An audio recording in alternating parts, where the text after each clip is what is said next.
All Oh, right, all right, now you can go in. here we go. So it's around 5 o'clock on Thursday, January the 11th. Welcome to this evening's Nantucket Conservation meeting. Permit me to confirm that all members who are present can be heard. Members, when I call your names, please respond in the affirmative. Mark Beal, Here. Tim Brain, Seth Engelborg, Traveling. Here. Mike Mazzarelli, Here. Joe Klandowski, Here. Linda Williams. There. This meeting is being held entirely remotely, so all participants are participating via Zoom. The public may participate via YouTube. There are directions on the town's website as to how to join. If anybody wishes to speak, please raise your hand either in your camera window or virtually and wait to be recognized by the chat. Please state your name and any relationship you might have to the project before speaking. Please keep your device muted when you're not speaking so that you're not picked up by the recording or creating a distraction. Please note that this meeting is being recorded and that some attendees are participating by video conference. Accordingly, please be aware that others may be able to see you, and take care not to screen share your computer. Anything that you broadcast may be captured by the recording. We'll start the meeting with public comment on items not being heard this evening. Is there any public comment? And seeing none, then this is basically the only notice of intent on this is discussion of revision and potential adoption of the Town of Nantucket Wetland Protection Regulations, Chapter 390. So, does anybody have any suggestions apart from the issue of wetland setbacks? Yes, Jeff. Mike beat me to it. I'll let him go first. Thank you, Jeff. Thank you, Mr. Chairman. I see Tim is on for one, but the second question I had was on the 2-foot separation to groundwater. We talked about it in the last discussion that we had. I don't entirely understand it, admittedly, but it seemed to me that its placement and how it's used is a little strange, and I don't know. Can you still hear me? Yeah, okay. If anybody else feels the same way, and if we wanted to consider talking about that or removing it from the wetland regs. Thank you, Mike. And Linda, before I go to you, unless Jeff, you have anything to add? I do have something to add, but it's completely unrelated to what Mike said. So I'll wait till this discussion's concluded and then say what I have to say. Thank you. Linda? You heard me opine on this on multiple occasions, what Mike just brought up and how it got there in the first place. So I'd be very happy to get rid of it. But I believe Jeff or Will did some further digging on this and they couldn't find a reason for it either. But I thought there was some discussion about making it particular to a neighborhood or a particular setting or where the wetlands were vis-a-vis a particular project. I think that's where we stopped talking about it. So through you, Mr. Chairman, I just wonder if Jeff has any recollection of that. Certainly. Jeff? Sure. No, you guys had asked us to look into this a little bit. And we kind of looked around and did some effort to try to get some information on, engineering practices related to high groundwater and things like that. And kind of the messaging that we got from the folks that we spoke to was more of a concern about what groundwater would do to any structures. I do think, part of that discussion at the same time, and I know it comes up from time to time, is obviously the only resource area it's applied to currently is bordering vegetated wetland, and its applicability relative to that. And also, we've received some comments as well related to groundwater coming up from sea level rise and other forces that are there and addressing it in some way. I think our recommendation is one, making sure that, we're determining it in a consistent way. And I know we revised our depth of groundwater definition to accommodate that for a little bit. But then also, if it's not smarter to deal with, maybe as a separate performance standard and deciding where that may be important to be applied and where it may not be important if it needs to be in the regs. But I think that's kind of the crux of the discussion. Thank you. And yes, Seth? Thank you, Mr. Chair. And I think the history of why the regulation came into place is somewhat interesting, but not going to be the focus of my comment here.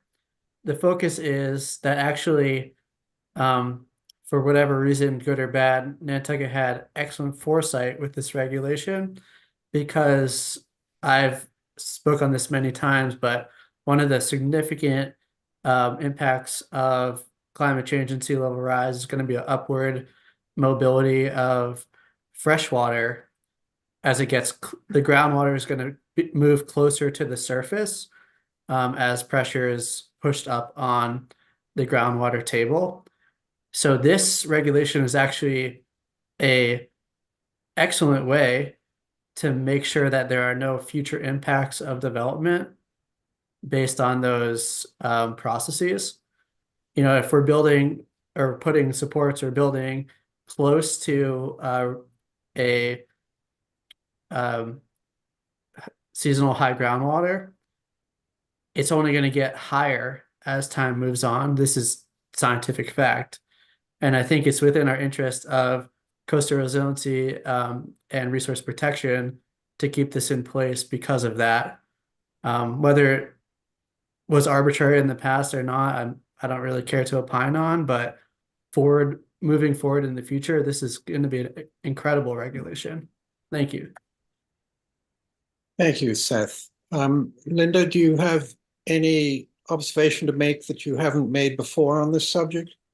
Yeah, to elaborate on my variable distance, there may be some where 2 feet doesn't make any difference. It doesn't matter. There may be some, like Seth said, because of the rise in sea level, that it makes more sense to have more than 2 feet.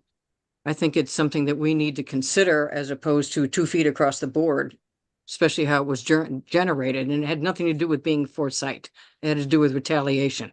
I sat right there and watched it. Right, you've said that already. Thank you. But I'm just saying, if it's variable, it may be more that we require or less because of where it is. So that was my concern about doing something to it. Thank you. And yes, Seth.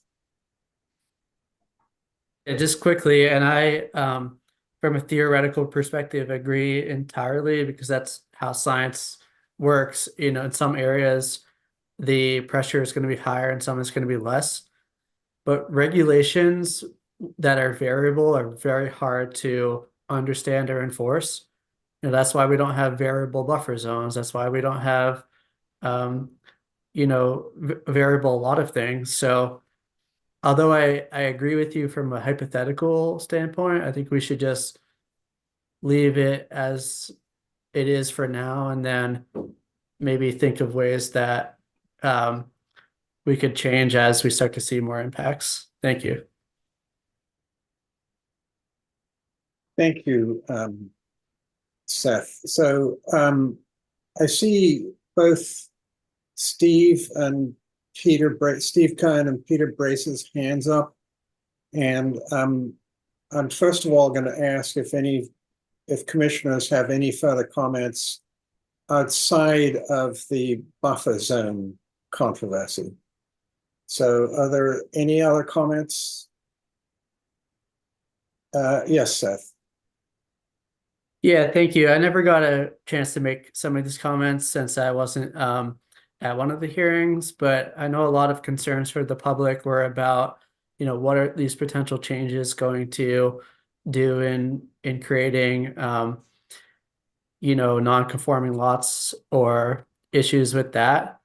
I would just say, changes aren't retroactive in that way. So lots that already are built out that have structures in areas that maybe in the future won't be permitted, nothing changes to that. This it's already there. It's pre-existing use. Um, I get the idea that potentially by having more stringent regulations or having expanded buffer zones, which we may or may not end up doing, you are creating areas that maybe at one point could have been developed, but can't be in the future. But this is the reality of how all land use permitting and boards work, not just ours, HGC, planning, zoning, everything. This happens all the time. It's not unique to the Conservation Commission. And I would just like to put that out there that rules and regulations change about land use on a frequent pedestrian basis. Thank you. Thank you, Seth, and I entirely agree with you. And of course, it could have been argued 50 years ago that any regulation was a usurpation of individual land rights, and that was not an argument that was accepted. So, yes, Linda. Correct me if I'm wrong, through you, Mr. Chairman, to Jeff. I believe maybe it was the meeting that Seth was not at. We all agreed, if not by vote, at least by sentiment, to remove that setback from this update for the time being. Is that not correct? That's what I have in my notes. I certainly don't remember it that way. I remember that we said that it was going to be debated. Yes, Joe? I remember it as Linda remembers it. And I thought what we were going to do, or Jeff was going to do, was to see whether there was a UMass study of some sort that we could get some information and then have some scientific backup to what we wanted to do with the change. Thank you, Joe. Mike? Thank you, Mr. Chairman. I'm just going to chime in on, I remember it a little differently. I actually recall it as Seth bringing up and correct me if I'm wrong, Seth, bringing up the fact that he may be willing to go forward with the regulation change, removing the setbacks. But that's just how I recall it, removing the setback discussion. Thank you. Right. I remember it that way, but nothing cast in stone. Yeah, if I may. Yes, Seth. Yes, I did say that. I mentioned that as a possibility because I think it's critical that we get the rest of the updates through on an expedient, timely basis. So if there's not enough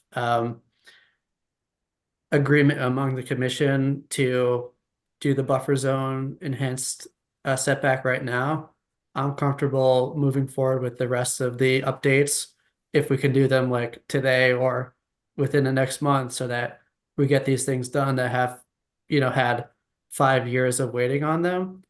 But that doesn't mean that I think we should abandon the discussion of extended buffer zones. I think that once we do this update, we should get right back into the planning process and hopefully do that, extend the setback, next year or in 2 years. So I'm strongly committed to it, but if it moves the needle of getting the rest of the update in faster, then we could kind of segment it for now. Thank you. So I certainly want to see the setbacks if possible. That subject laid to rest before I step down in June. The more I read about it, the more I realize that Nantucket is lagging behind nearly every other community in Massachusetts. As an example, Gloucester has a 100-foot minimum setback, including septic systems, 200 feet for vernal pools, Newburyport is a 100-foot buffer zone, 200-foot vernal pools. Plymouth is minimum 35 to 100 feet no build, unless there's no practical alternative, and you must prove the activity contributes to the protection of the interests of the Act. Dennis is 100 feet. Yarmouth is 100 feet. That was approved. These are minimum setbacks. That was approved in December last month. And Harwich is no disturb 50 feet, new buildings, additional setbacks 60 feet. There is one paper in particular that I can certainly ask Jeff and Will to post. The scientific basis for wetlands and watercourse buffer zones, which was prepared for the Berlin Land Trust in Berlin, Connecticut, and revised in 2011, has nearly 50 scientific sites at the end of 18 pages showing why it's so critical. I could read to you the introduction of Sudbury's, which defines all the reasons why wetlands are so critical moving forward. So while I'm open as chair to truncating these into two sets, I would definitely like to see us address that the buffer zone as soon as possible. And having said that, Jeff, I see your hand up. Sure, I guess I'll go next. I think keeping in mind, I think that's a worthwhile discussion, absolutely, to have. I think there's some information and we can certainly pull together, what other material those communities used to make that determination on top of that article that you have, Ian. If you want to send that list in, that would be helpful to do. I think something else to consider too, not timeline wise, that's what I was going to say at the start of the meeting, for those who are following along and for those who are not following along. Right before the Christmas break, I can tell you it landed in my inbox at about 3:30 on December the 22nd, so that Friday before Christmas. Mass DEP also released a draft change to their wetland regulations. To me, a lot of it focused around the stormwater handbook, a lot of it focused around land subject to coastal storm flowage and coastal adaptations. I'll be honest, I've read through it. I haven't read through it thoroughly enough and then compared it to our draft regulations to make sure that we're in good lockstep with it in completely. But we've kind of started that process to do so. So I think from our end, I think we'd like to take a look at that too, just to make sure that we're not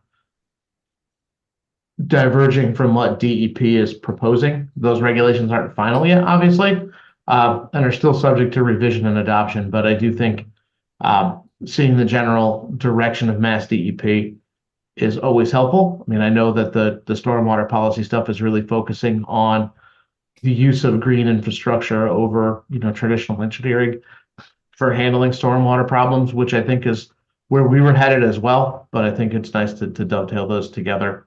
Back to the buffer zone slightly. Well, I think it's an important discussion.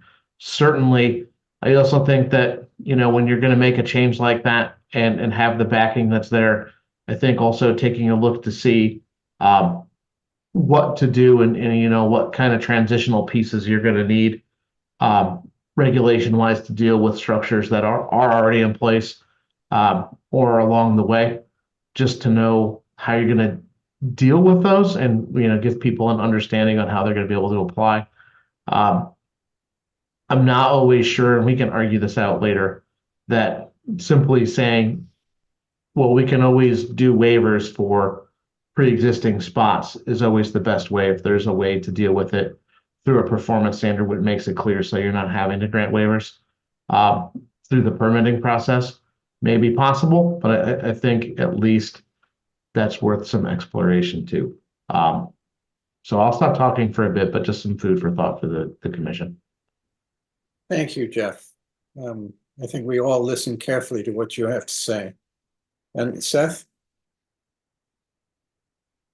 Thank you. Yeah, I would just say on the scientific side, all the data and the science is abundantly clear that having expanded setbacks is extremely important.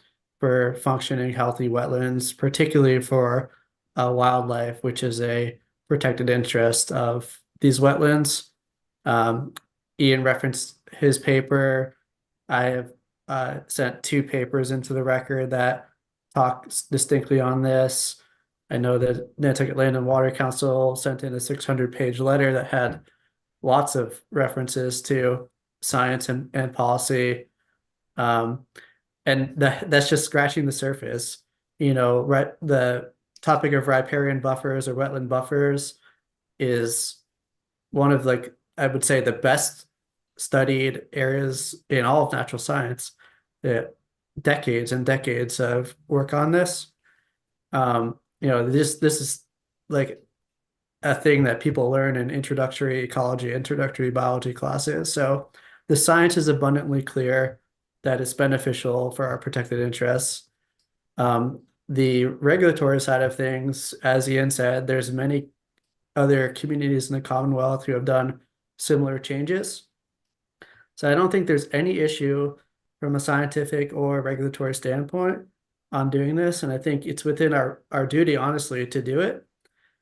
The issue is Nantucket is a unique place, and how do we actually, you know, roll that out, like Jeff's saying, and make it something that is actionable for applicants. So I understand that comment completely, but I would say that it's absolutely within our role, purview, and obligation as the Conservation Commission to do this. Thank you. Thank you, Seth. So I noticed Steve and Peter Brace and now Frank Daly have all got their hands up. Steve, thank you for your patience. Please, please share your thoughts with us. Well, yes. Mr. Chairman, Stephen Cohen, I'm a little confused. Were you talking, I just want to be clear, were we talking about the 2-foot groundwater separation, or were we talking about the buffer zones, or both? Well, I think specifically Seth and I have been addressing the buffer zones. Right, but I thought before you had started talking about the groundwater separation issue as well. We were. Is that what you'd like to address? Well, I have comments on both. I'm happy to consolidate those and be brief if that's okay.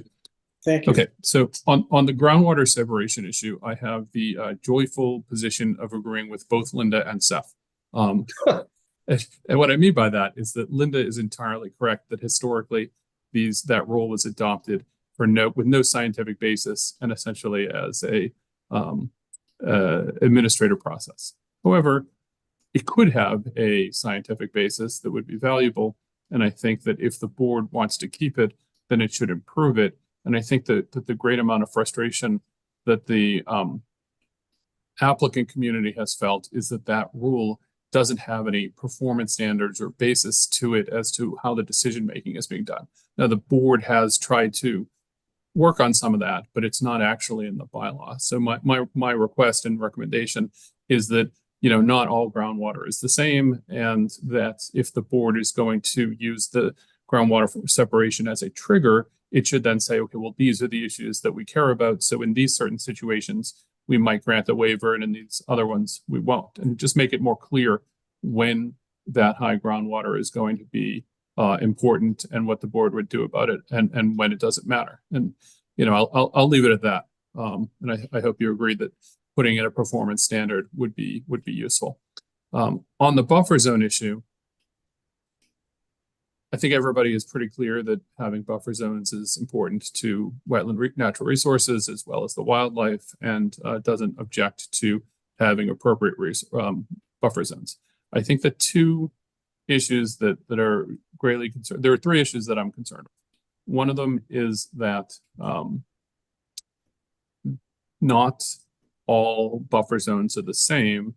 And so, for example, the board has different buffer zones for vernal pools than it does for wetland, vegetated wetland buffers, BBWs, vegetated bordering wetlands, and other examples. And I think that if you're going to be expanding the buffer zone in a way that is impactful, it should only be expanded where the science shows that there's a difference between 50 and 75 that is meaningful. And I don't think that that is necessarily true for a VBW compared to a coastal dune or the top of a bluff or whatever. Some wetland resources, 50 feet might be fine, and some wetland resources, 75 feet might be more appropriate. So I'd ask the board to, use a science-based approach to considering whether or not to expand that, because I suspect that it makes sense in some circumstances and not in others.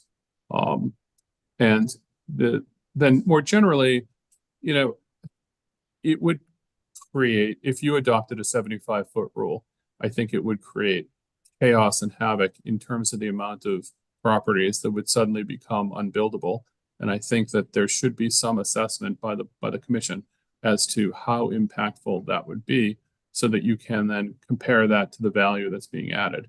And I don't know if that's, how possible that is, but I know that the planning board regularly looks at, okay, if we're going to adopt a zoning change, how many lots are going to be, get more subdivision or less ground cover or different setbacks if we put this into place. And I think it would be good for the commission to try and understand how many lots and how much land would be impacted by this. And I think having both the impact and the performance standards would be useful for the commission to make that decision.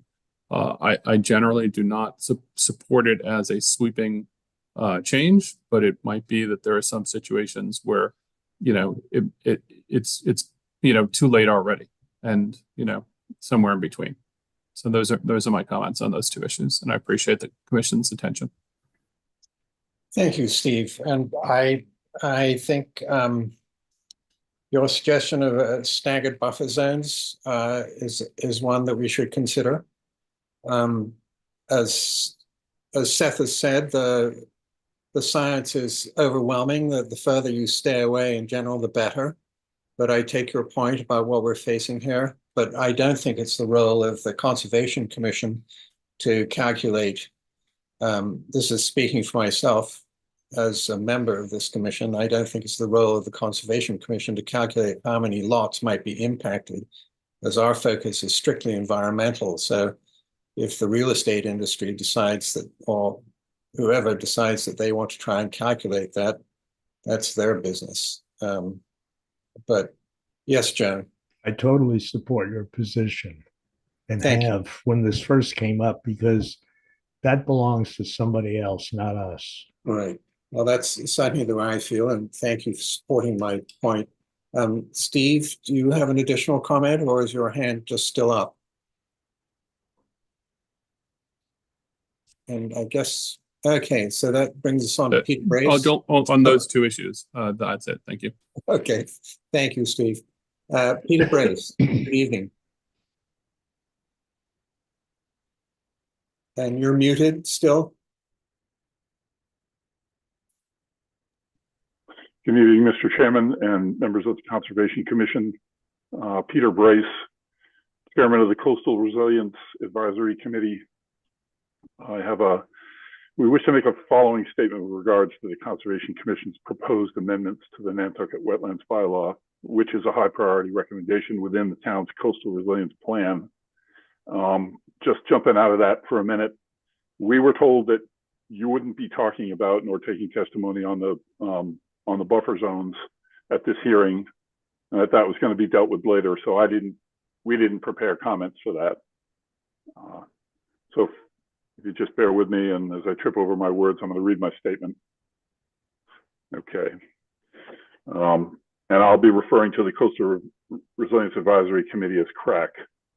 CRAC very much appreciates the Conservation Commission making coastal resilience a priority while working on its bylaw amendments by inclusion of new language, making property owners, developers, coastal engineers, and the town aware of the risks of sea level rise impacts, and providing them with aspects of this bylaw that they must adhere to. Going forward, as notices of intent for development are submitted to the CONCOM within at-risk coastal areas in Nantucket that you all know intimately, we ask that the Commission continue to work with the Coastal Resilience Plan and CRAC's mission in mind when reviewing these applications for proposed work on properties along the island shoreline and other island areas vulnerable to sea level rise. We enthusiastically support the inclusions of the terms climate change, coastal resilience plan, coastal resiliency, sea level rise, coastal risk areas as additions to your definitions. We support your proposed undisturbed 2-foot separation to high groundwater. We strongly support the bylaw's existing stance on the protection of salt marsh habitat and the proposed addition of the word resiliency to your list of protected interests in 390-11, section A, item 1. In an effort to refine the inclusion of this word, the CRAC proposes that you add the word coastal in front of resiliency. Further, we propose that in the 13 other places within the bylaws text that you use the word resiliency, where the commission deems it appropriate, that you use the word resiliency, that you put the word coastal before it, since in every instance you're proposing to include the word resiliency in your bylaw, you're obviously referring to a coastal area. Without coastal in front of resiliency in the context of the impacts of sea level rise, resiliency is rendered, in our view, a vague term. As the commission may be aware, the select board is working on adapting the concept of coastal resilience districts to the anticipated funding needs of island areas at risk of the impacts of sea level rise and climate change for future coastal resilience projects. Although the select board and the town council is currently working out the details of using CRDs on Nantucket, CRAC wants the Conservation Commission to familiarize its members with this concept, because if employed on Nantucket, it's likely that CRDs have a bearing on orders of conditions issued by the commission. The CRAC is particularly concerned with the potential proliferation of swimming pools within vulnerable island areas and near wetlands, such as, but not limited to, the Brant Point area, Washington Street Extension, Union and Washington Streets, Smiths Point, and Hither Creek neighborhoods, and in general along Nantucket's harbor shores. These areas subject to all imaginable complications due to coastal flooding during storms exacerbated by storm surge and sea level rise on its own, present particularly challenging scenarios for Nantucket's wetland areas when swimming pools exist within them. When the Conservation Commission holds its public hearing concerning its proposed increase of no-build buffer zones around wetlands from 25 to 50 feet, the Coastal Resilience Advisory Committee will have a statement on this proposal for the Commission. Finally, the CRAC reminds the Conservation Commission that myself, our committee, and our Coastal Resilience Coordinator, Leah Hill, are always available as a resource should you need clarification on a wetlands coastal resilience issue.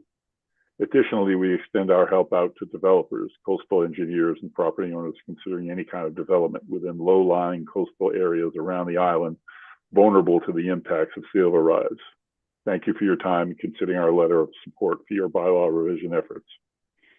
Thank you, Peter. And for those that are watching, I just want to emphasize that we have added to our definitions the coastal resiliency plan to which you're referring, and the coastal resilience as a definition in coastal risk area. And your other suggestions, I'm sure staff will take into consideration. So thank you very much for your observations. And if you have questions, excuse me. Not at all. I'll hang out a little bit, and Leah Hill, our Coastal Resilience Coordinator, is also in attendance. Thank you, Peter. Do any commissioners have questions for Peter or Leah? And seeing none, Mr. Daly, you've been very patient. Good evening.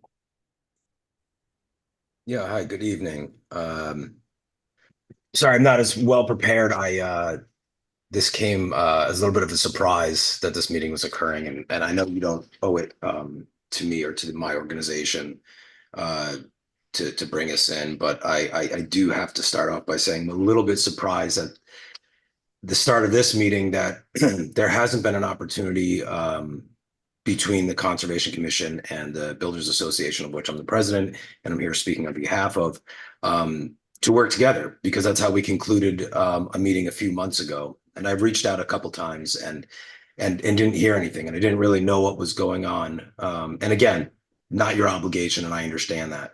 But I did feel like it's necessary to bring that up.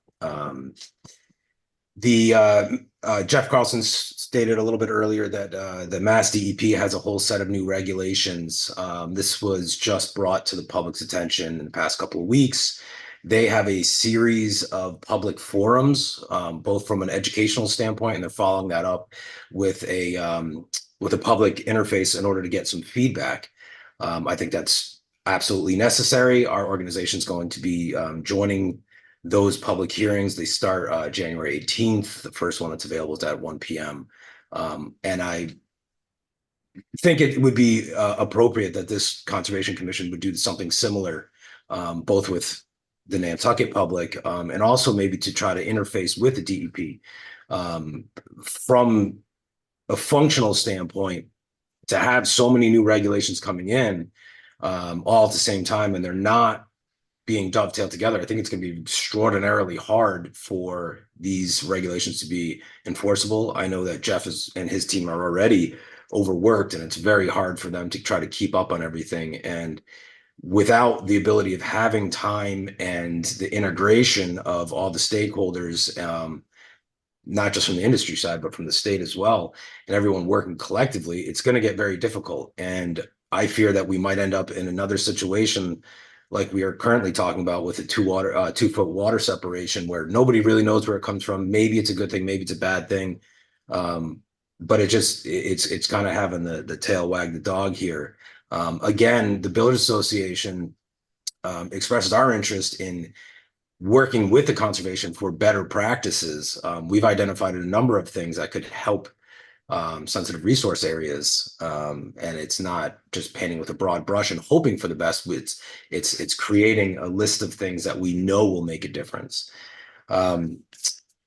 There was a comment a little bit earlier, I can't remember who said it, talking about how buffer spaces or buffer zones, I should say, are inherently good, and that there's a list of science behind it. I think that's impossible to ignore or to refute. But we don't operate in a vacuum, and this Conservation Commission operates on Nantucket. It's a finite resource, yes, the wetlands, but so is the land itself.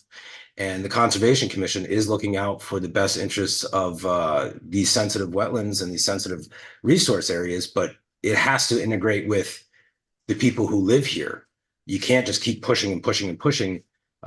Some areas can push much larger setbacks because they have a lot more land and there's a place to go. That's just not our reality here. So I implore the board to think about, yes, what are the best practices here, but let's really look into this and take the time to figure out how does it integrate, how does it work on Nantucket, and understand that there's a lot of key players and key stakeholders that are here willing to work with the Conservation Commission to get the best possible outcome.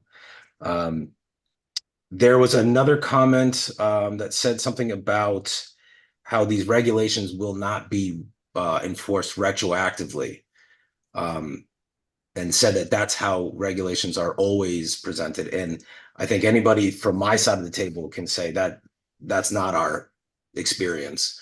Any one of us have gone in front of the COMCOM. There's always a little bit of horse trading. There's things can always come in after the fact. And I know a number of properties, and now speaking as a private homeowner myself, my own property, having the wetlands lines change dramatically. And that's just the reality, and that's fine. But I don't think we should say that these are not going to impact anyone retroactively unless these new regulations explicitly say that they're not going to go retroactively. So I think those are very important key factors there. And with all of that said, and I know they don't all tie together nicely, and I don't have a good statement prepared ahead of time, I'm asking the board to, again, take a little time to look at this, figure out how it integrates with the state, have some clear definitions on these regulations so we know that it can be enforced and it can be actionable, and that, Jeff Carlson and his team can actually, help steer us all in the right direction so we can have the best possible outcome for Nantucket. Thank you for your time. Well, thank you, Mr. Daly. This has been in progress for years. And I don't know how many of your members have read any of the science on this subject. And I'm certainly going to provide more. And I think, you know, we're all aware of the situation that you're laying out before us. And so I think we've been trying to balance those issues while staying true to our legal mission. I mean, that is, you know, our regulatory mission. So, and I'm sorry that you felt that you've been taken by surprise on this. So, yes, Seth. Thank you. Can I ask the staff to weigh in on the comment about the retroactive regulations? You know, I said that. If I'm incorrect about that, please correct me. But it's my understanding that new regulations only would apply to new applications, not to things that have already been permitted. Right. I think, yes. Jeff, would you like to confirm what Seth is saying? Sure, I'll try my best because I think we're a little splitting hairs with the two. If you pass a new regulation, obviously, if you've lawfully permitted something in the past, you can't certainly say you now have to remove that because it doesn't conform to the regulations. That's absolutely the case where, you know, you're lawfully constructed and permitted activity, as long as you're in compliance, you can be there without going down an enforcement path and getting astray.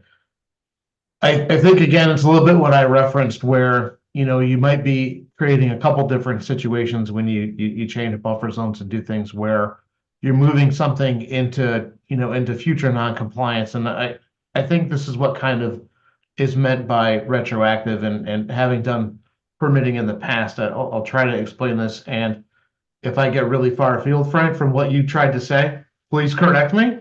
But I think what happens is, you know, you develop a site and you do it in compliance with the current regulations.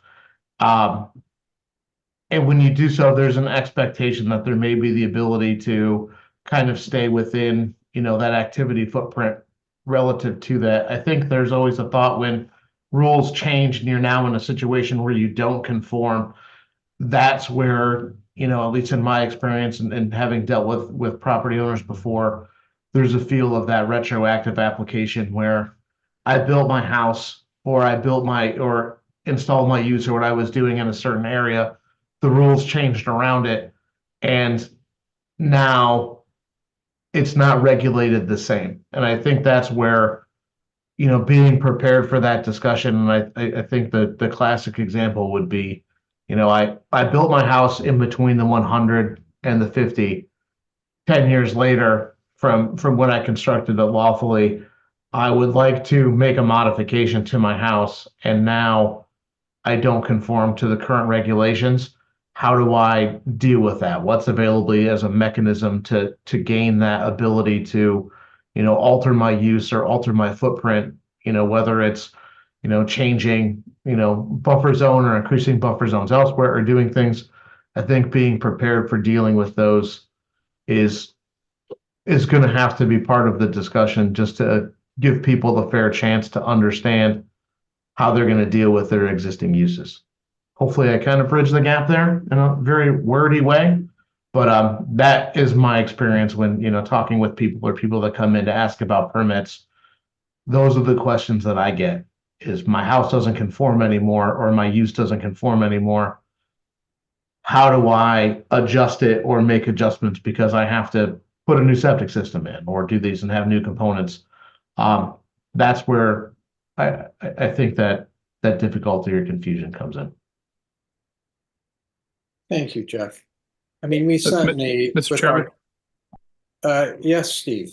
if I can make just a super brief piggyback to Jeff's comment, I do want to note that when you change these buffer zones, it's not just, oh, the people who are now caught up between this 50 and the new buffer are pre-existing non-conforming, so they're fine. and maybe they'll need some permits. I think you have to keep in mind what you end up with is people who have a situation where they lose the ability to build even within that area that they previously were. And I think the commission sees, no new habitable space rules and those kind of things.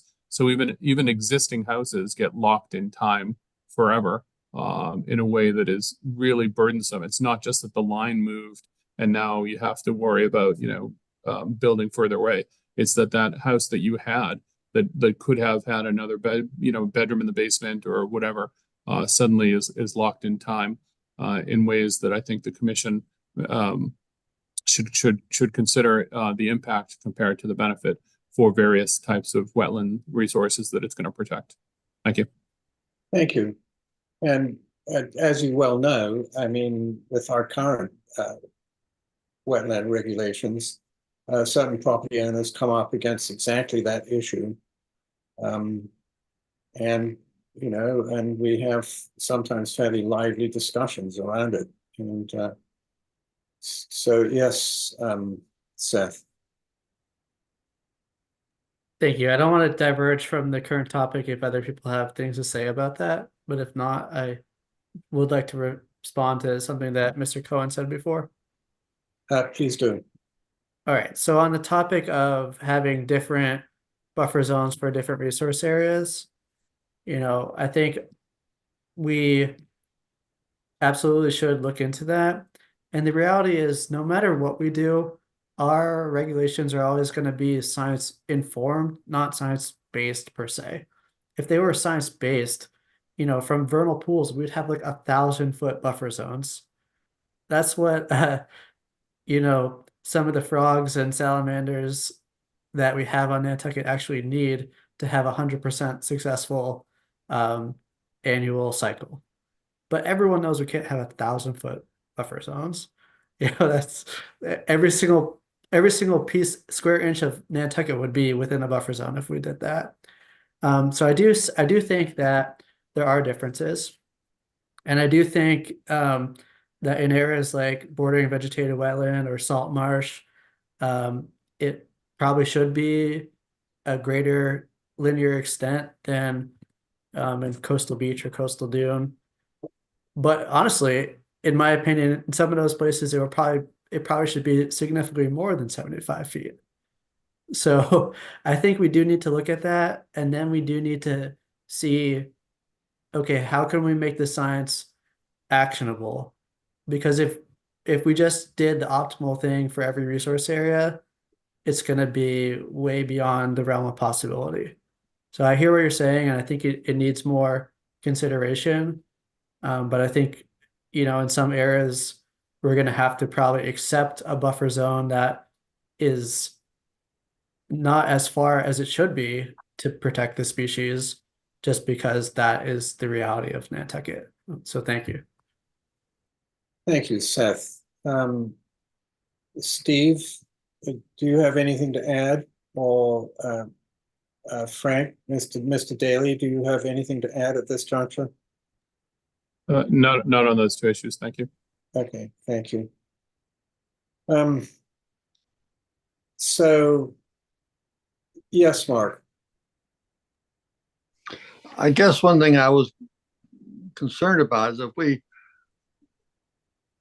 extend the boundaries, they're still subject to a waiver if we're so inclined. So if there's no reasonable alternative, I would think that would be within our purview to consider a waiver. And I think that might alleviate some homeowners' concerns. I mean, it is an across the board new boundary line if we so desire. But I mean, there have been the occasional time when we waived our own boundary lines for good, solid reasons. Hardship due to nowhere else to go. I mean, no reasonable alternative. That to me would be a reasonable thing to consider with our 100-foot buffer if we do adopt that. And isn't that a viable option? Yes, it is. And correct me if I'm wrong, Jeff, but I think one of your concerns is that we try to keep waivers to a minimum. And so it's sort of a juggling act, but especially in light of what we've discussed this evening as to how to proceed. And I see both Will and Jeff's hands up, but I think Will, Jeff beat you to it. So Jeff, would you like to comment? Oh, well, I thought Will beat me too. I thought he was going to get to Oh, the okay. But I'm happy to go. Again, this is just kind of personal commentary on waivers. I mean, there's no hard and fast rule for it. But I'm a personal big believer that waivers are waivers for the exception and shouldn't be the rule, right? Like, to me, if you're granting waivers on a more than occasional basis, you should probably be looking at how you're regulating that through performance standards and dealing with that, because waivers are for, again, my personal opinion, for the unique case where you can't meet performance standards through any other means. That's what waivers are for, to say, I have an extraordinary circumstance. I just don't believe that when you write regulations dealing with a bunch of pre-existing situations is something where you should say, well, we'll just deal with them all individually at waivers. I think that's creating a lot of waiver situations, and every time, and I don't know why I think of it this way, I feel like every time you waive the rules, they lose a little bit. That's why they're for extraordinary cases. I think there are ways to deal with those and achieve those goals of better resource area protection, better buffer zone protection, and also create a environment where you have a reasonable expectation of, when I'm designing my project, I know what rules are going to apply or not, and going in to that saying, well, I'm just going to go get a waiver. I don't think you get as good a project that way, or you end up designing projects on the fly and have, longer permitting processes that are probably necessary. I just think that performance standards are a better route to go than just saying we'll grant waivers. That's May I 1 follow up? million% personal opinion, by the way. May I Well- follow up, Ian, with my Oh, of comment? course, Mark. And thank you, Jeff. And thank you too, Will- Jeff. And it was never my intention, Jeff, to say we're going to be having the buffer zones by grant waivers left and right. I'm one of the people that is pretty hard lined on the 50-foot rule, as you all know. It's got to be an exceptional case. I think I'm totally in sync with what you're saying, Jeff, is that it's got to be an exceptional rule, an exceptional case to grant a waiver. It's not going to be just every application comes in and says, oh, I need a waiver. No. So I'm with you on that one, Jeff.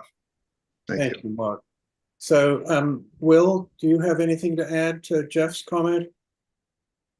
I have a public comment from YouTube. Okay, well, why don't we hold it until Linda and Seth have Yes. weighed in? So, Linda, you had your hand up first. Yeah, all this discussion just leads me to say that we need to separate this from what we really want to approve today and put this over. I don't think we're going to solve this today, and too many people have said that they couldn't be here tonight because they didn't realize it was the 11th, and I don't want to make a decision on this particular aspect of it tonight. I think we Thank beat you. it to death pretty well, and there's a lot of good points being made, but I think we need to put this part over. Thank you, Linda. Seth? Yeah, that's fine. And sorry for talking on this subject more, but one of the other alternatives we talked about here that I think needs to be part of this discussion, if we're going to have another discussion, is mandatory mitigation. So this would be a case where, for instance, the no build setback line was moved from 50 to 75 feet, but there was an alternative. So if you wanted to build still within the 75-foot zone, you could get past that performance standard by doing a mandatory wetland mitigation or restoration. So for instance, one of the ideas that was talked about is like taking the square footage of the structure that you're proposing and requiring you mitigate that structure either at like 1.5 or two times. So if you wanted to build an 100 square foot shed garage within the 75-foot buffer zone, you would have to restore potentially 150 or 200 square feet of wetland within that buffer zone as well. So this would allow you to still build in the same areas that people are building today, but to provide additional wetland benefit with mitigation. And this would also constrain the size of projects because people would have to build square footage that they could mitigate against, or they would have to put them outside of the 75-foot buffer, or they would have to not build them or ask for a waiver. So this allows property owners and builders to have a lot more flexibility while still providing a huge benefit for the wetland setback. So this is a thing I think we should definitely talk about and discuss more. Thank you. Thank you, Seth. And in fact, Plymouth has a very similar requirement. And I'm going to include that in the package that I'm going to send to Jeff after this. And Mr. Daly, before I get to you, will the YouTube comment? Yep, thanks. I just have a public comment from Mr. Burton Balkind. He said, as seen with the last storms, we need to err on the side of larger buffers. Water is rising and we need to be proactive. Thank you. Thank you. And Mr. Daly? Yeah, Mr. Engelbert actually stole a little bit of my thunder there. I think, what he was just proposing is something that is, it's a really great way of kind of navigating through the really difficult situation that is, or reality that is Nantucket, where I think you can get a better end result. I think it's something that we can actually write into the regulations. What I was going to say before Mr. Engelbert spoke is that I'm hearing so many divergent ideas and thoughts and ways of trying to iron out what's a pretty wrinkled regulation at this point. And then, Seth said this, and I thought that's absolutely brilliant. I think that's something that we could really all kind of work around and get a better result. But my initial comment is that it seems like this isn't written out clear enough. So I would implore the board and the commission again to just take a little more time so we can get this really clearly defined and we can think through all the different components. And then again, also to integrate it into what Mass DEP is doing. So we're not disjointed and we can actually make some positive changes here. Thank you. Thank you. And I don't think you're going to get much disagreement from us on this. And Jeff, if I may, before I recognize you, Mike. Yes, I was just going to make a suggestion to try to further this up a little bit. I think what we're dealing with issue-wise is a couple different things, and just a suggestion. I think it may make some sense on this buffer zone issue if we compile all the information and some suggestions. I know when this originally came up, Will and I had put forward an idea of mitigation for existing properties and for being in an area that we can get back in front of everybody. But then I think it really may be a good idea, given the discussion tonight, to schedule just a specific discussion on buffer zones, just a workshop meeting, and have everyone, we can send out notice to, the Builders Association, to our, our regular applicants for, whether it's Art and Paul or Dan and those guys. And I think probably even budgetarily, we probably have the money to, if we wanted to advertise that in the paper, we certainly could. But I think we're also happy to push that out on, our departmental social media and the town social media, that meeting's going to take place, and get some feedback and discussion and make sure that, we feel like people have been heard or involved. But I think that may be a nice way to deal with that. And then I think to deal with the other issue that we've talked about with DEP's regulations tonight. And with, we haven't had a lot of further discussion on our other changes this evening from a few things. I think from a staff level, I feel like Will and I can kind of complete that comparison between DEP's regs and our regs probably within the week. Obviously not this week with tomorrow being Friday and all, but within next week. And I think interestingly enough, and we have time to do it, to get all of that buttoned up in a summary to folks, and then also kind of publish one clean copy of the regulations as they would be if they were adopted. And we'll do a change summary because we always do up and then schedule a potential vote for that. Probably, obviously not next week, but one of the, whether it's February 1st or February 15th. And have that there and could do that as part of the regular meeting if there's not a whole lot of discussion to it. But I think that would give us a path forward on both issues with kind of a schedule to get us to completion to some degree. Thank you, Jeff. I think that's a very good idea. And Joe, if I may defer to Mike first as he had his hand up. Thank you, Mr. Chairman.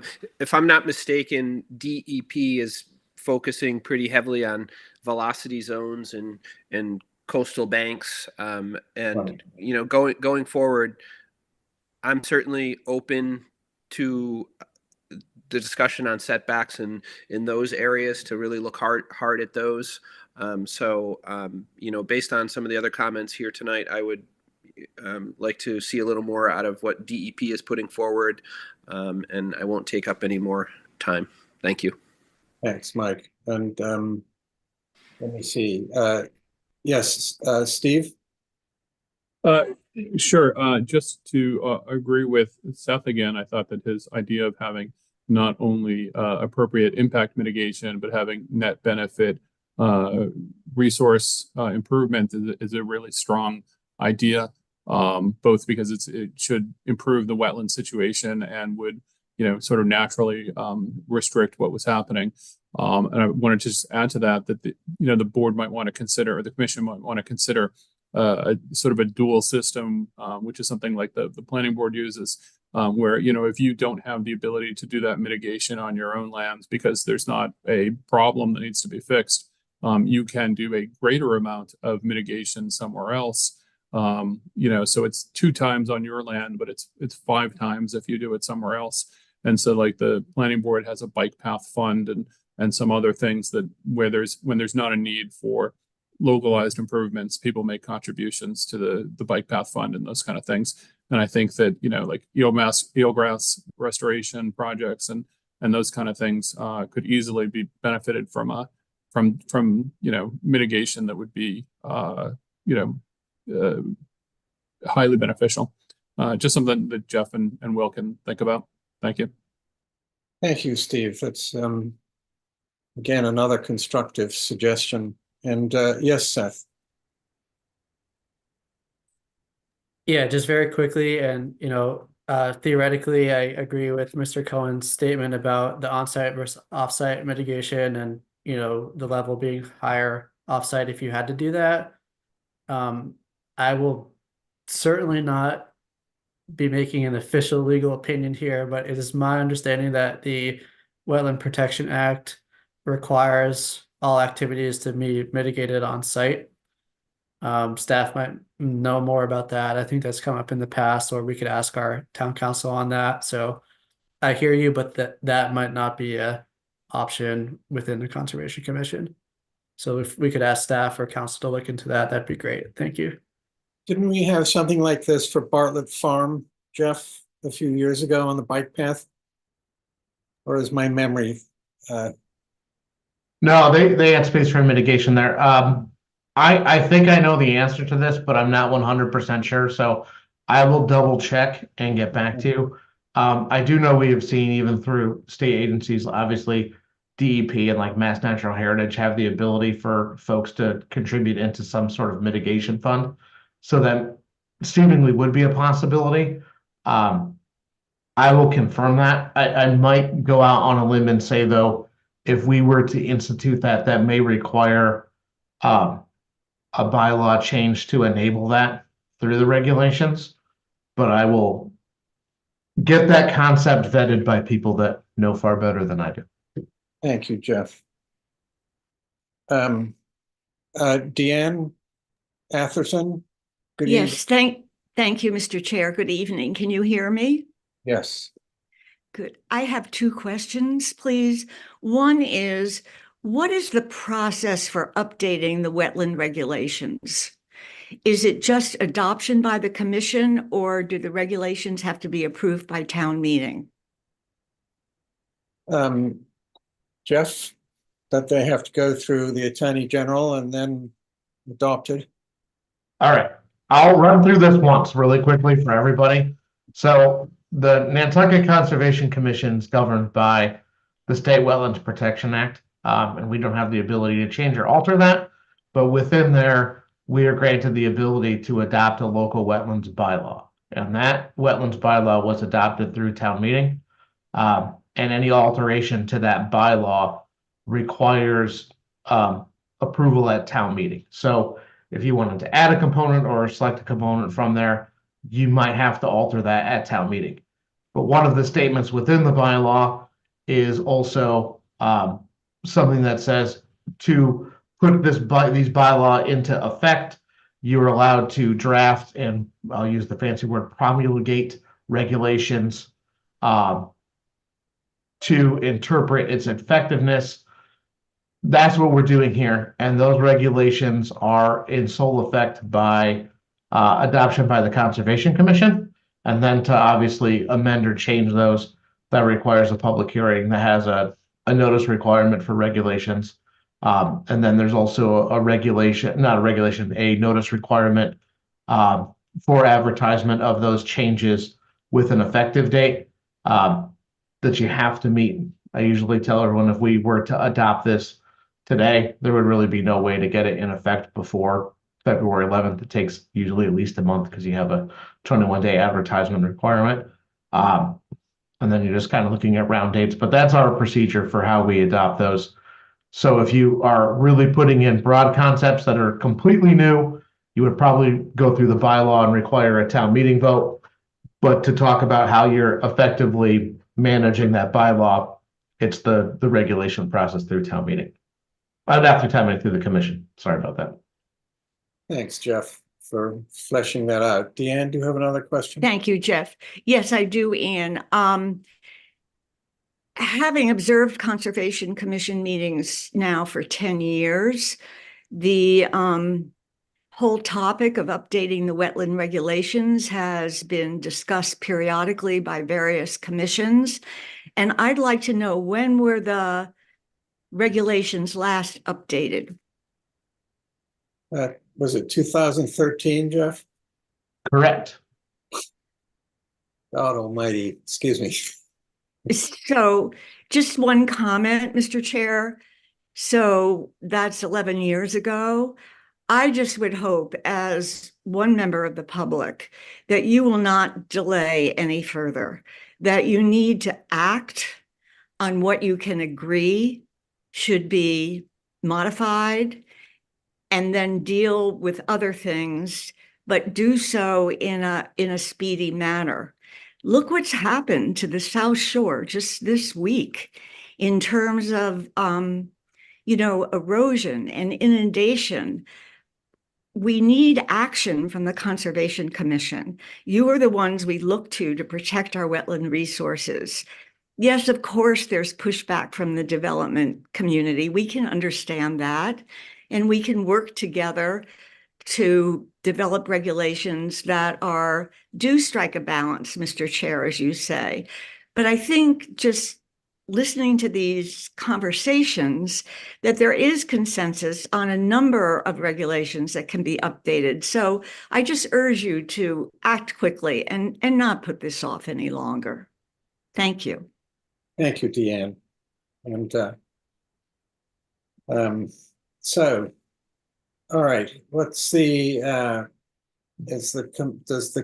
clearly, well, all right, let me, as chair, ask, does the commission feel that we should truncate this into immediate approval of those issues that aren't controversial and delay on on the buffer zone aspect and maybe flesh in the 2-foot separation, but otherwise make a motion to approve the other as drafted. But then, of course, we do have some other observations from the chair of CRAC, for instance. So I guess despite Deanne's pep talk, thank you, Coach. I feel somehow perhaps we've got 10 yards to go before the goal line, but we still haven't quite made it to a touchdown. Yes, Joe, what do you have to say? You're muted, sir. He's muted. You're muted, Joe. I don't have a problem with the separation, but I'm looking at my notes from back in July. One of the issues on the other side of it, forget the setbacks, is this business of ground level pools not being allowed in coastal flooding areas. Now that's got to be a really hot topic. I think pretty much the commission is pretty much agreed on how that has now been drafted, where they're not going to be allowed. Jeff, Mike, do you mind if I defer to Jeff first? Thank you. Actually, I beat them all out, but I'll wait. Thank you, Linda. It's all the way over in the corner here. All right, I was just gonna say, but before we make motions and vote on this, I think given where we are and the fact that our copy right now that we're all working off of is a red line copy, I would really like administratively for us to be voting on a non-redlined clean copy. So there's no confusion about what's there. I think we can provide the red line copy and then provide a change summary, because that's kind of our past practice to do. And then have a really clean copy is the one that is getting adopted with those changes, just so it's clear and neat and concise, and there shouldn't be questions. Making that copy is not hard. It won't take long. You know, I would say if we could, like, I don't think it's appropriate for next week. I think if you guys continued this hearing until our next regular meeting, that it could probably be ready for would be February the 1st to get all of that assembled clerically, I think would be a lot nicer. Yes, I thank you for the voice of experience. And so, Linda, go ahead, since you were first, and then Mike, and then Joe. I'm in agreement with holding it till the 1st, but I also I know Will is going to some sort of a seminar next week for the updates, I think, from what the DEP is doing, and then they'll give them time to take a look at what DEP has come up with versus our stuff. And that may send us in another direction on a couple of these sections. So I think holding is a good idea, because I don't want to jump to anything if we've got other little stuff to deal with. Thank you, Linda. And Mike? Thank you, Mr. Chairman. I just was, I'm kind of wasting everybody's time at this point, but I just wanted to suggest that we see a clean copy, and Jeff advocated for that, and it seems like we're all in agreement. So thank you very much. I think so. Mark? Thank you, Ian. Just wanted to ask Jeff, given the gyrations we went through with our Mariner Way friends, I'm not sure how the wording for the pool and flood zones would include those that are raised. So I just wanted to make sure that you look at the wording carefully to include. I don't know if we're talking about flush mounted pools, or what would the elevation standard be for the pools that are not going to be permitted in a flood zone? Thank you, Mark. Jeff? If I may really quickly, I believe right now, I'll double check the language while we're here. I believe it, and I'll highlight it to everybody in the next red line copy. I believe it's just a complete prohibition within the zone. Right. And if you're in the zone, you're in the zone, whether you're at, I know it sounds weird to say elevation 2 or elevation 10. If you're mapped within that zone, I think the way it's currently written, it prohibits them regardless of elevation. Does that answer your question, Mark? Yeah. And Tim? Yeah, mine was the same question. The language I'm looking at here, can you hear me? Yes. Okay.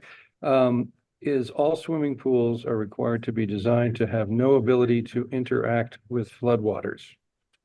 Right. So my question was, does that mean the pool structure or the water in the pool?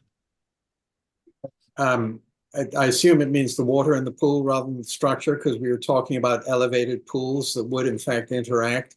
No, sorry, I forgot. We did make that change a couple of meetings ago. Yeah, I think when that came up, that's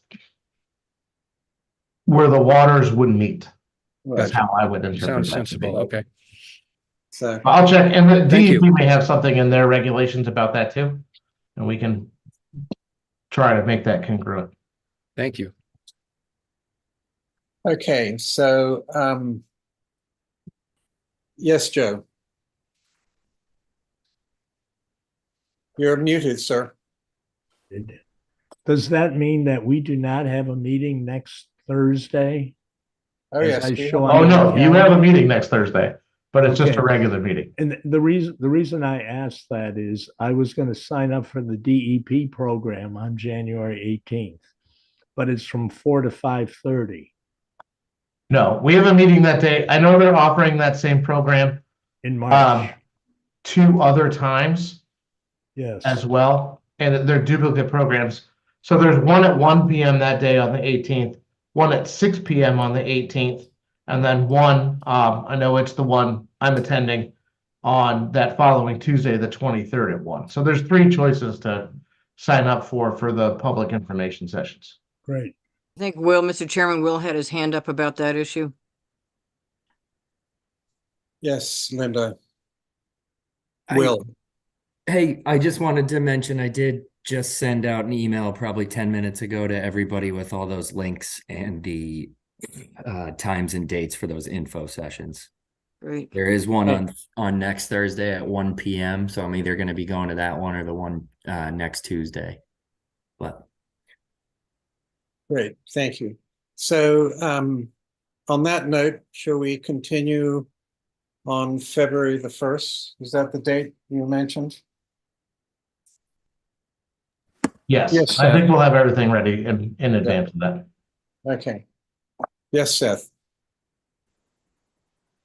Thank you. Just for clarity, are we also trying to set a schedule for the workshop meeting for the buffer zone issue specifically, or are we setting that schedule at February 1st?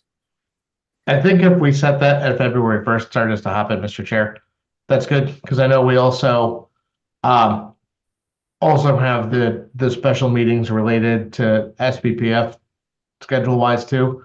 And I don't think that the buffer zone workshop meeting has to hold the regular time of things. I think we could always find a different time that works for folks. But we're kind of balancing regular meeting, SBPF's notice of intent with the town, and then kind of finishing up this process kind of all at once. Thank you, Jeff. Linda?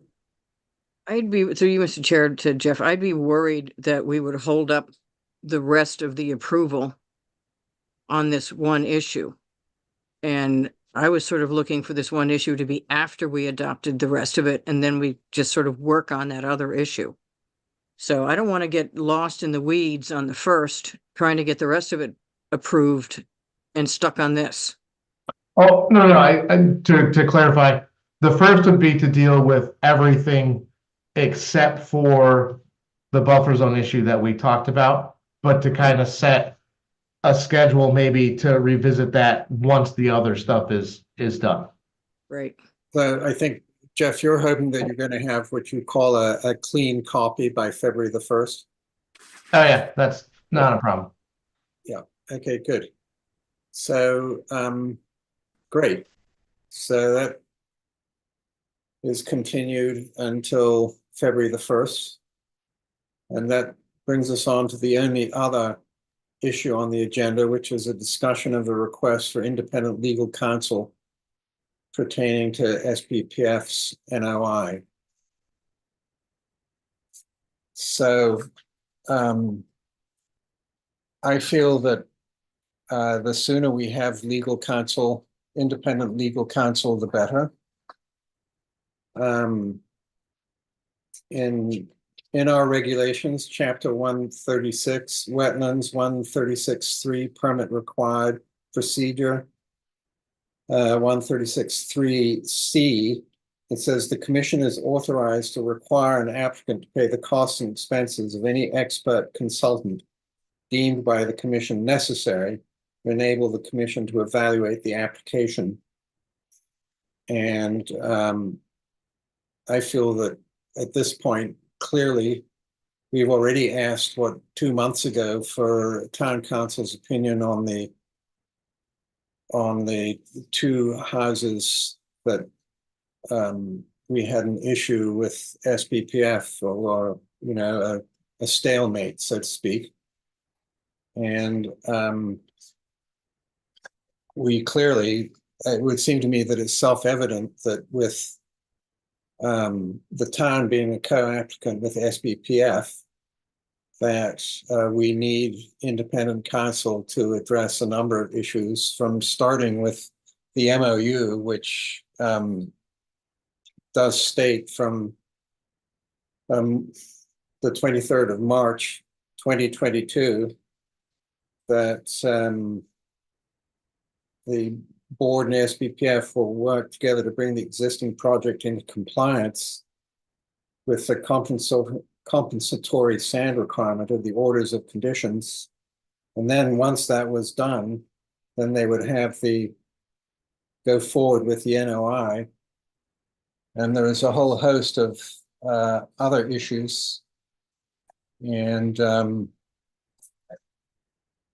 well, so I feel this is important and that we should act on it as soon as possible. Jeff, do you have a comment to make? Always. I was just gonna say, I think with it, right, if this is part of the discussion, obviously this would need to culminate. If you guys want to send in a request for independent counsel, I think we're happy to write one and send one in. I would caution in getting into substantive parts of this application specific, just because there is the active public hearing on it. If this is centered on a request for that assistance, I think that's fine, but getting into details, I think, is a little perilous. And I would also say too is, okay,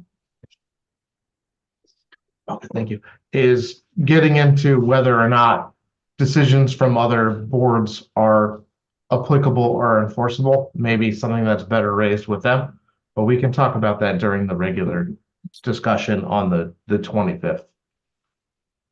Okay. Thank you. Point taken. Just trying to keep our noses clean. Okay, well, that's important.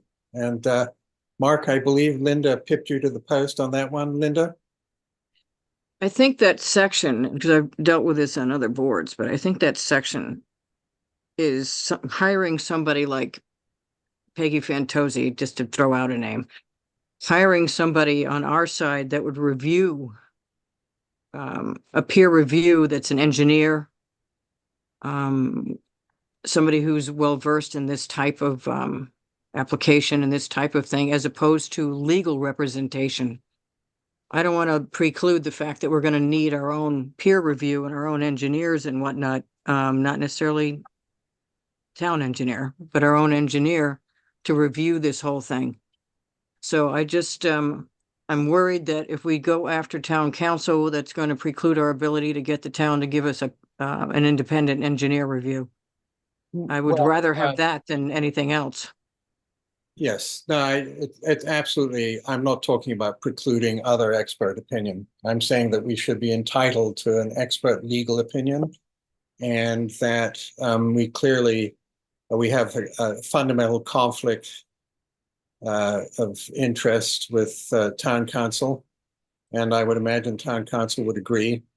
And I imagine SPPF's council would agree that, and I yeah, agree with that, Mr. Chairman. My only question was if we go for the funding, and you know, we've had difficulty with that in the past.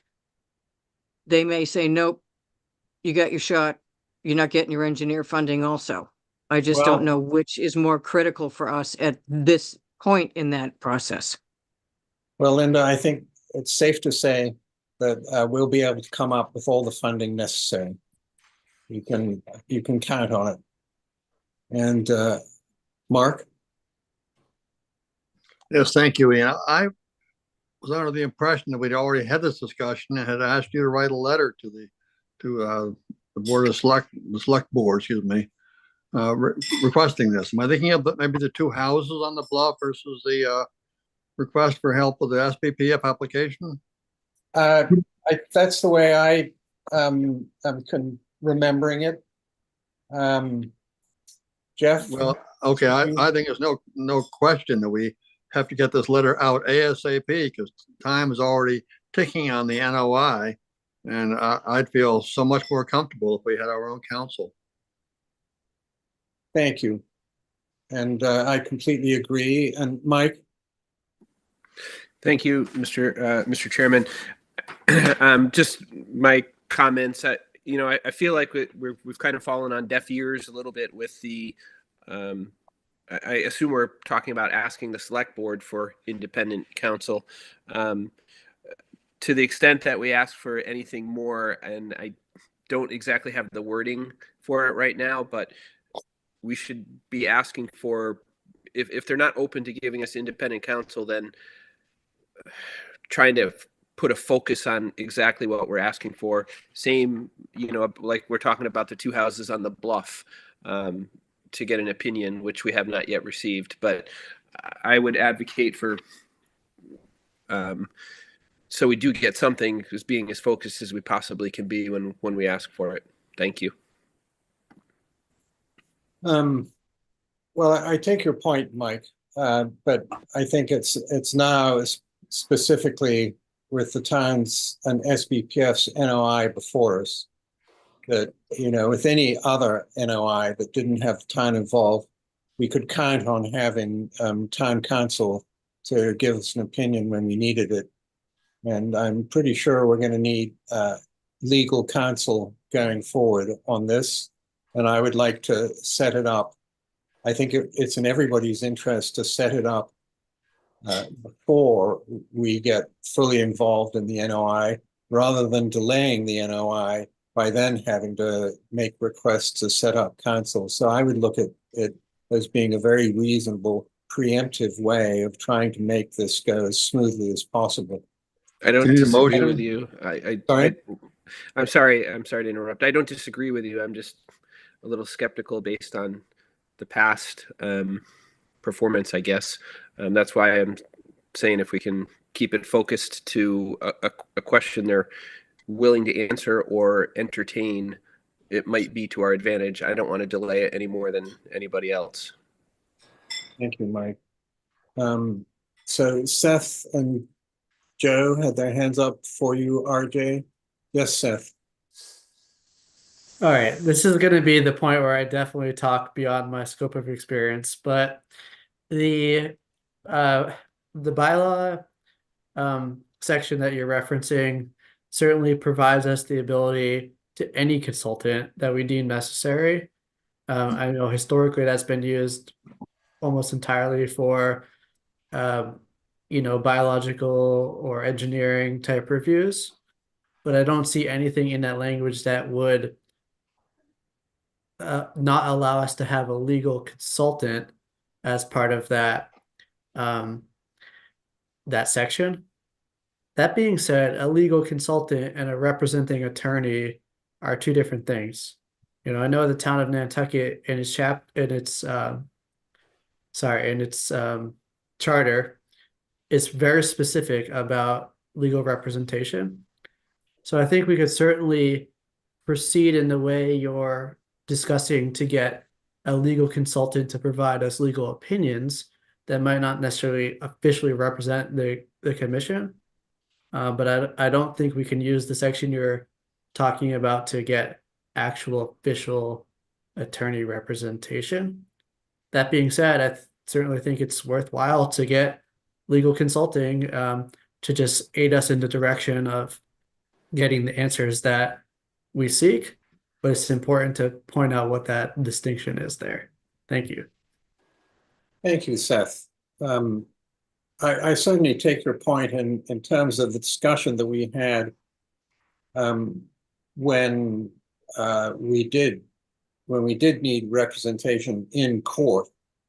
That was the section 4.2 of the town's bylaws.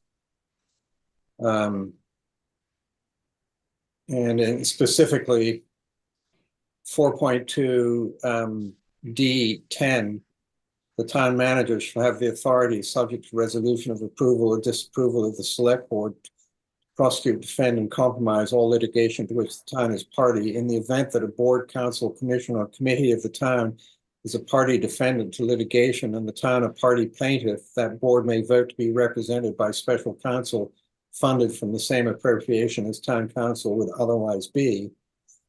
And so clearly, if a decision is made by the Conservation Commission that is then challenged in court,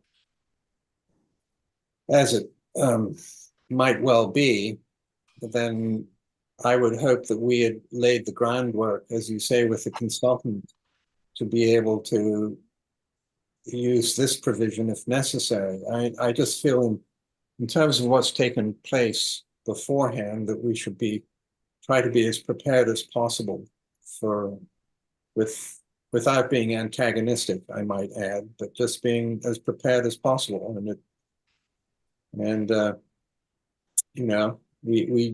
I don't see how we can ask town council to provide what is our due as a commission of the towns, which is legal advice when we need it.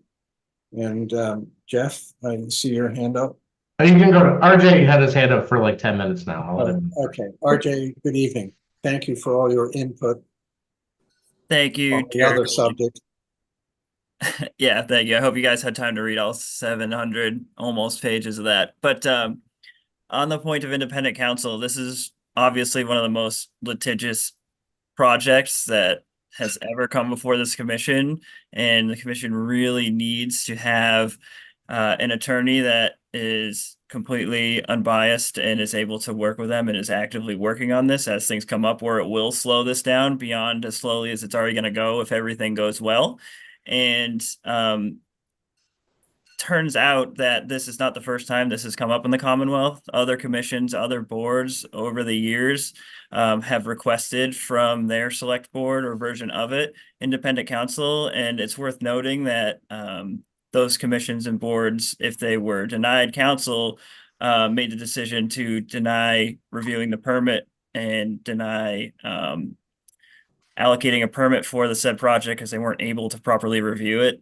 And I'm happy to, before the 19th deadline, provide a list of other towns and their boards who have done this when they've come up against this, because when the municipality itself is an applicant, it is impossible for you to use town council. It's just not in both groups' interests. One's the regulatory board, one's the applicant. It's as simple as that. So just something to keep in mind. Thank you. Thank you, RJ. And please do send that to Jeff so it can be distributed as necessary. So, Jeff. Yeah, I was just going to say, if you guys prefer, I mean, we do have a regular meeting next Thursday, which I know is a week away. I mean, I think if you guys are happy, we are happy to draft up a request that you guys could review and adopt then. Or if you guys certainly want to do that and leave it at the discretion of the chair, wow, that's fine with me too. But we can certainly do that and at least give you guys something to read and decide on. Yes, Jeff. Thank you, Jeff, for volunteering that. And I think that would be very helpful. And Joe? I support going with the attorney first, but how about the attorney that we had who has all this knowledge to this point? Is it possible to get that individual back rather than start with somebody brand new? Well, I think that would certainly be ideal, wouldn't it? So, you know, if I certainly would hope that he might be available. Well, I'll have to clear up if so authorized at some point, and I can do that in advance, even if the request is just confirm what we would have to do procurement wise for that, if anything. Great, thank you, Jeff. So, is that the feeling of the commission that we ask staff to create a rough draft? And excellent, Tim. Excellent, Mark. Thank you. Yes. Great. Do we need to take a vote on it, or shall we wait until we have take a vote? Yes. Okay. So do I? Make a motion to ask staff to draft a letter requesting counsel for the SPPF application, NOI. Second it. Thank you. So by roll call vote, Mark Beal, Aye. Tim Brain, Aye. Seth Engelborg, Hi. Mike Mazzarelli, Aye. Joe Plandowski, Aye. Linda Williams, Aye. Ian Golding, aye. Thank you, everybody, for all your input. And okay, maybe on the first subject, we're at the 92-yard line, getting closer to a touchdown. So thank you, everybody, and good night. Oh, I guess. You do need a motion to Make a adjourn. motion to adjourn here first Second. before we Oh, just God. sign off. Oh, God, I can barely tie my shoes these days. All right. I make a motion to adjourn. Okay, thank you, Linda. Seconded by Joe. By roll call vote, Mark Beal, Aye. Tim Brain, Aye. Seth Engelborg, Hi. Mike Mazzarelli, Aye. Joe Plandowski, Aye. Linda Williams, Aye. Ian Golding, aye, and aye again. All right. Good night, everybody. Thank you very much. Aye. Good night. Good night.